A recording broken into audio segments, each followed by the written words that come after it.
করবো, কই যে চোরেরা বাড়ি ঘর করছে, এটা দেখেন। সময় ছিল না, আর ওদিকে যাওয়া হয়নি, বাস্তব কথা বলতেছে। কুফরকে এভাবে বাড়িয়ে দিয়েছেন। ইমানের উপর অবিচল থাকুন। নবীজি ওরা মেরে ফেলবে এই ভয়ে সালাত বন্ধ করে দেন নাই, নামাজ বন্ধ করে দেন নাই।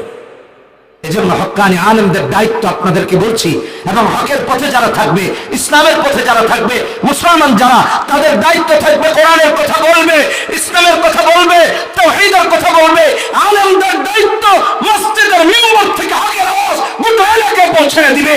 কারণ মসজিদ কারণ রাজনৈতিক অফিস নয়, কার্যালয় নয়, পার্টি অফিস নয়, যেখানে নেতার কথা বলতে হবে, আল্লাহর ঘরে আল্লাহর কথা বলতে হবে।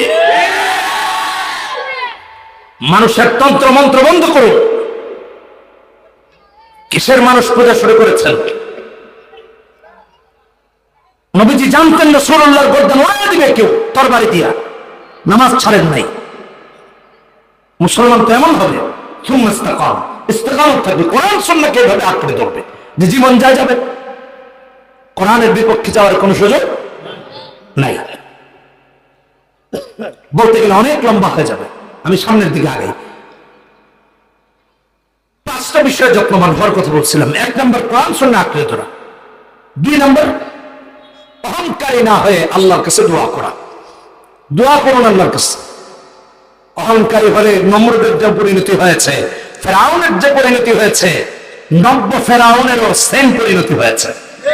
কথা বলেন ঠিক কিনা? আবার যে ফেরাউন তৈরি হবে তারও একই হবে। মনে রাখেন, যারা মনে করেন পুরনো ধাঁচে পুরনো রীতিনীতিতে রাজনীতি চলবে না, আমাদের ভাইয়েরা, আমাদের সন্তানরা 16 বছরে সব কিছু শিখেছে, জেনেছে। পৃথিবী আগে একরকম ছিল, জনগণের টাকা নেতা মেরে দিলে জাতি জানতো না, আর এখন কয় টাকা মেরেছে তাও জানে। কথা বলেন ঠিক কিনা? বেশি কয় কেজি গম খেয়েছে, কয় কেজি চাল খেয়েছে এটাও জানে, হাতে হাতে হিসাব থাকে। অতএব ওগুলো বন্ধ করে, ওই রাজনীতি এখন চলবে না। সবাই সচেতন, সবাই সচেতন। 2 নম্বর দোয়া করা, এজন্য অহংকারী না হওয়া, আল্লাহর কাছে দোয়া করেন। আল্লাহ রাব্বুল আলামিন তাই তো আমাদেরকে দোয়া শিখিয়ে দিয়েছেন। কোরআনে হাকিমের মধ্যে আল্লাহ রাব্বুল আলামিন সূরা আলে ইমরান 9 নম্বর পৃষ্ঠা 8 নম্বর আয়াত 3 নম্বর পারা হিফজুল কোরআন দোয়া শিখিয়ে দিয়েছেন। আর বলেছেন, রব্বানা লা তুজিগ কুলুবানা বা'দা ইয হাদাইতানা ওয়া হাব লানা মিন লাদুনকা রাহমা ইন্নাকা আনতাল ওয়াহ্হাব। সবাই পড়ি রব্বানা, আরো জোরে রব্বানা লা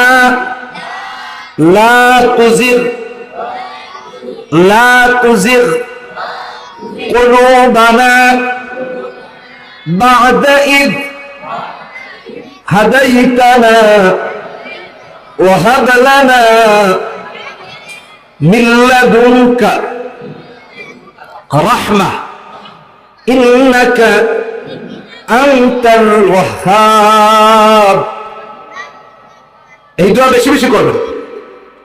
হেদায়েতের পর আমাদের গুনাহের কারণে যেন আল্লাহ অন্তরে বক্রতা সৃষ্টি না করেন, যেন আল্লাহর কাছে দোয়া করবেন, রব্বানা লা তুজিগ কুলুবানা বা'দা ইয হাদাইতানা ওয়া হাব লানা মিন লাদুনকা রাহমা। অহংকারী হয়ে ওঠেন না, অহংকারী আল্লাহর কাছে দোয়া করে না।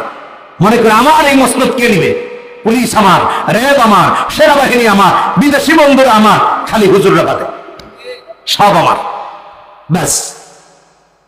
অহংকার বন্ধ করুন। পতন হলে কেমনে হবে তা টেরও পাবেন না। পতনের জন্য কিচ্ছু লাগে না। 16 বছর আন্দোলন করে এই দেশের মানুষ, কি হয়েছে? কিছুই হয় নাই। কিন্তু আল্লাহ পোড়া বান দিয়ে সব করায় দিচ্ছেন। বুঝলেন? বড় বড় হেভি নেতারা না কি করেছেন? কিছু করতে পারেননি। পোড়া বানরা সব দেখায় দিচ্ছে, খেলা খতম করে দিয়েছে। এই জন্য অহংকার করা যাবে না। কার কাছে দোয়া করতে হবে? আল্লাহর কাছে। নবীজি সাল্লাল্লাহু আলাইহি সাল্লাম সব সময় আল্লাহর কাছে দোয়া করতেন। তিরমিজির হাদিসে এসেছে 2290 নম্বর হাদিস, ইয়া মুকাল্লিবাল কুলুব সাব্বিত কলবি আলা দীনিক। রাসূল অল টাইম দোয়া করতেন, বেশি বেশি দোয়া করতেন। এই জন্য এই দোয়া করবো তো ইনশাআল্লাহ, এই দোয়া করবো তো ইনশাআল্লাহ। তাহলে 1 নম্বর কোরআন সুন্নাহ আঁকড়ে ধরা, 2 নম্বর আল্লাহর কাছে বেশি বেশি দোয়া করা, 3 নম্বর ভালো করে শুনেন, 3 নম্বর সঙ্গী নির্বাচন করা নেককার, পরহেজগার, মুত্তাকি, আমানতদার, চোর ডাকাত না। এখনকার জেনারেশন বন্ধু বানায় মদখোর, গাঁজাখোর, ইয়াবাখোর। কথা বলেন না কেন? এক জুমায় মসজিদে যাচ্ছি, ভালো করে শুনেন, সঙ্গী ভালো আর খারাপ হওয়ার ফায়দা আর অপকার, উপকার এবং অপকার কি হতে পারে একটু শোনেন। মসজিদে যাচ্ছি জুমা পড়তে, তো হুড়াহুড়ি করে গাড়ি রেখে যাচ্ছি, একটা অটোতে উঠে গেছি। অটো যিনি চালাচ্ছেন তিনি একেবারে মুরব্বী, দাড়ি চুল সব পাকা। তো আমি মোবাইলে কিতাব মোতালা করতেছি, তাফসীর মোতালা করতেছি বসে বসে রিকশার মাঝে। তো উনি আমাকে কি যেন বলতেছেন, আমি বাহিরের আওয়াজের কারণে তার কথা ভালো করে শুনতে পাচ্ছি না। তো আমি হঠাৎ ভাবলাম যে তিনি মনে হয় আমাকে কিছু বলতেছেন। আমি তাকে জিজ্ঞেস করলাম, চাচা আপনি কি আমাকে কিছু বলছেন? বলতেছে, হ্যাঁ আমার একটা কথা শোনেন, আমি চালাই, আপনি একটু আমার কথা শোনেন। তখন অটো তো রিক্সাগুলো তো এইভাবেই বসি আমরা, আমি একটু কানটা তার দিকে বাড়িয়ে দিলাম, এভাবে হাতটা ভর দিয়ে তার দিকে কানটা বাড়াইয়া দিলাম। চাচা বলেন কি হয়েছে? বলতেছে, এই যে বর্তমান একটা সমস্যা, কি করা যায়? বলে কি হয়েছে? বলছে ফেসবুক, সোশ্যাল মিডিয়া। উনি হয়তো অনেক কিছু জানে না, যেমন ইনস্টাগ্রাম, টিকটক, লাইকি, ইউটিউব আছে না, এইগুলো থেকে ছেলে মেয়েরা অসৎ বন্ধুর সাথে বন্ধুত্ব করে মুশরিক পর্যন্ত হয়ে যাচ্ছে, মুশরিক পর্যন্ত হয়ে যাচ্ছে। আপনার আমার খবর নেই। উনি শুধু ফেসবুকের কথা বলেছেন। উনি বলতেছেন আমাদের সন্তানদেরকে কিভাবে কন্ট্রোল করা সম্ভব। বাবা যারা হয়েছেন তারা শোনেন, আর এখানে আমার ইয়াং যারা জেনারেশন বন্ধু আছো তাদেরকে বলতেছি, 15 থেকে যে সকল মায়েরা শুনতেছেন আপনারাও শোনেন, কি ভয়াবহ পরিণতি, অসৎ বন্ধুত্বের পরিণতি কি হয় দেখেন। তো উনি আমাকে বলছেন, ইদানিং যে দেখতে পাই বোরখা পরা মেয়ে ফেসবুকে প্রেম করছে অমুসলিমের সাথে, চ্যাটিং, ফেটিং, ডেটিং সব।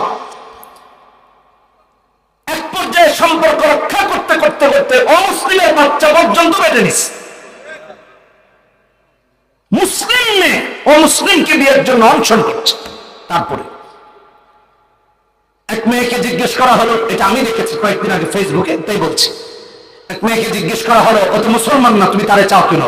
আমি তাও তার চাই। তুমি তো মুসলিম, সেটা মুসলিম না। বলতেছে আমিও দরকার নাই, ধর্ম ত্যাগ করে তাও তারে চাই। বাস্তবতা, সঙ্গ মানুষকে কুফরের দিকে নিয়ে যায়। এর চেয়ে বাস্তবতা আর কি বলবো। তো রিক্সাওয়ালা চাচা, অটোওয়ালা চাচা, তিনি আমাকে বলছেন আমাদের সন্তানদেরকে কিভাবে রাখবো। মেয়েটা বোরখা পরে একজন মুসলিমের সাথে সম্পর্ক করে তার বাচ্চা পেটে নিয়ে নিছে। বর্তমান জেনারেশন কুফরের দিকে কিভাবে এগোচ্ছে দেখেন। অসংখ্য মেয়েরা এখন অমুসলিম ছেলেদের সাথে সম্পর্ক করে তাদের বিছানায় যে তাদের বাচ্চাও পেটে রেখে ঘুরতেছে। বাস্তব কথা বলতেছে। আপনি গুগলে সার্চ দেন, আপনি ফেসবুকে সার্চ দেন, অসংখ্য স্টোরি আপনার সামনে চলে আসবে। এমন কথা বলার তো সুযোগই নাই যেটা অবাস্তব। এই যুগে এসে বলার সুযোগ নাই। রাজনীতিবিদরা সহজে বুঝে না, মাঠেটাই বাস্তব, সব মানুষ জানে। এখন নেককার বন্ধু নির্বাচন করুন। বন্ধু যদি নেককার হয়, বন্ধুর কারণে একজন অমুসলিম ও মুসলমান হয়ে যাবে।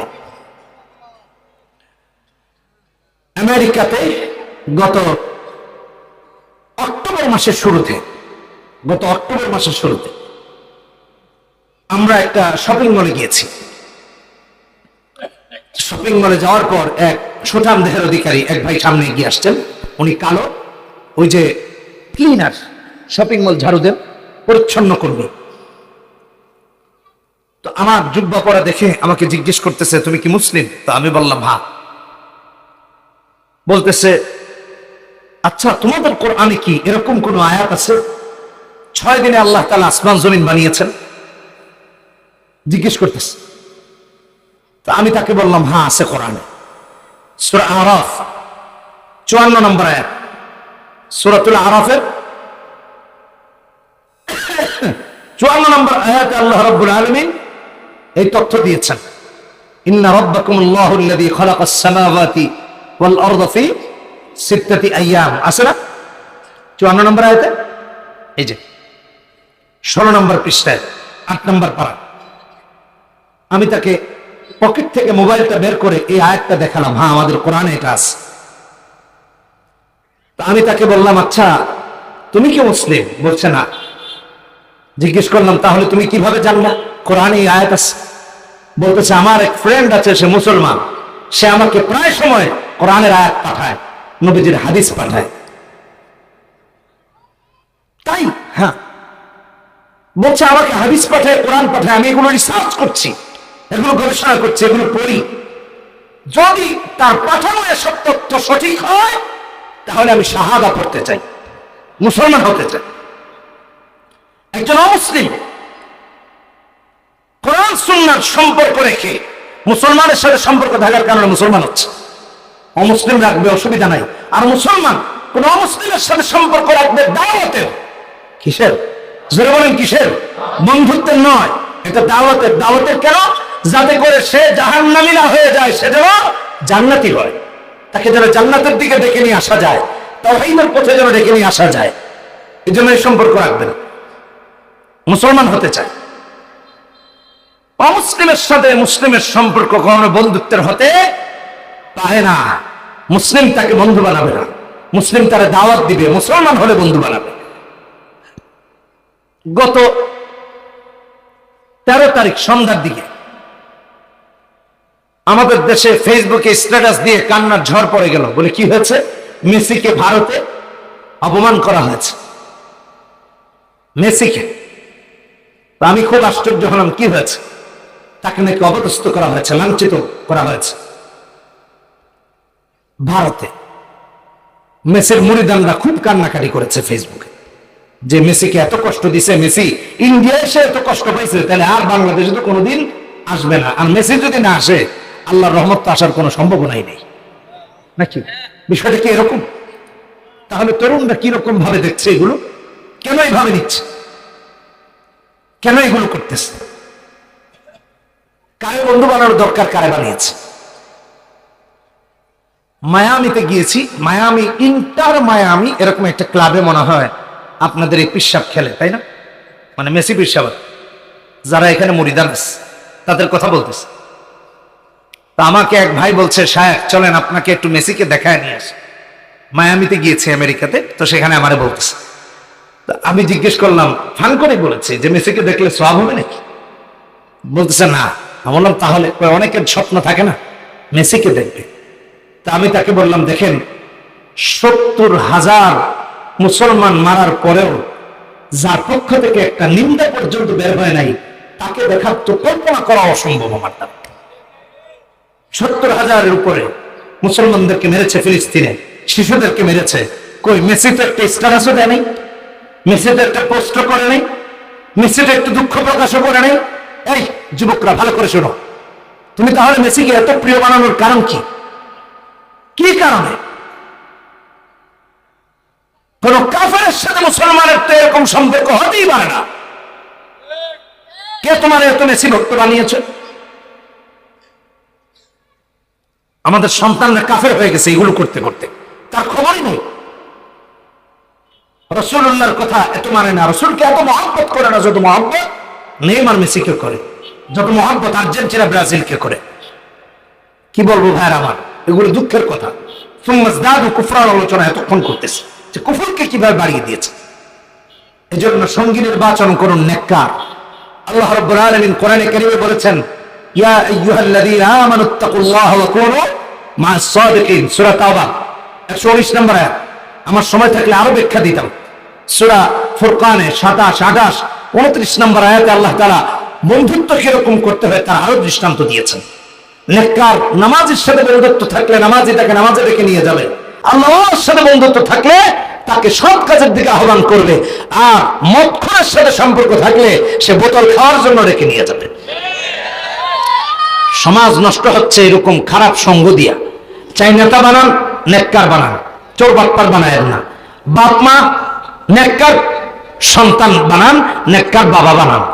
পিতা যদি অসৎ হয়, পিতাকে বলেন, বাবা তুমি জনগণের সম্পদ লুট করে এনে আমাকে গাড়িতে চড়াচ্ছ, এই সম্পদের দরকার নাই, এই সম্পদ ফিরিয়ে দাও। তুমি মানুষ থেকে ঘুষ নিয়ে গাড়ি কিনে দিয়েছ আমাকে, এই গাড়ি আমার লাগবে না, আমি প্রয়োজনে হেঁটে হেঁটে ক্লাস করতে যাব। সন্তানদেরকে বলতেছি, সৎ পিতা, নেককার পিতা নির্বাচন করেন। পিতা না হলে সৎ, তাকে সতের দিকে আহ্বান করেন, দাওয়াত দেন। 4 নম্বর, কোরআন সুন্নাহর জ্ঞান হাসিল করা এবং তদনুযায়ী আমল করা। 4 নম্বর। এই জন্য কোরআন এবং সুন্নাহর জ্ঞান যেটুকু না জানলে দিনের উপর চলা অসম্ভব, এটুকু শেখা ফরজ। নবীজি হাদিসে বলেছেন, 229 নম্বর হাদিস, ইবনে মাজার হাদিস, তলাবুল ইলমি ফারিদাতুন আলা কুল্লি মুসলিম, আলা কুল্লি মুসলিম। আমাদের মাঝে সর্বোত্তম ওই ব্যক্তি যে কোরআন শেখে এবং শেখায়। ভালো করে শুনে রাখেন, কোরআন শেখে এবং শেখায় যারা, কোরআন মেনে চলে যারা, তাদের চেয়ে সেরা মানুষ, তাদের চেয়ে শ্রেষ্ঠ সন্তান আল্লাহর জমিনে আর কেউ হইতেই পারে না।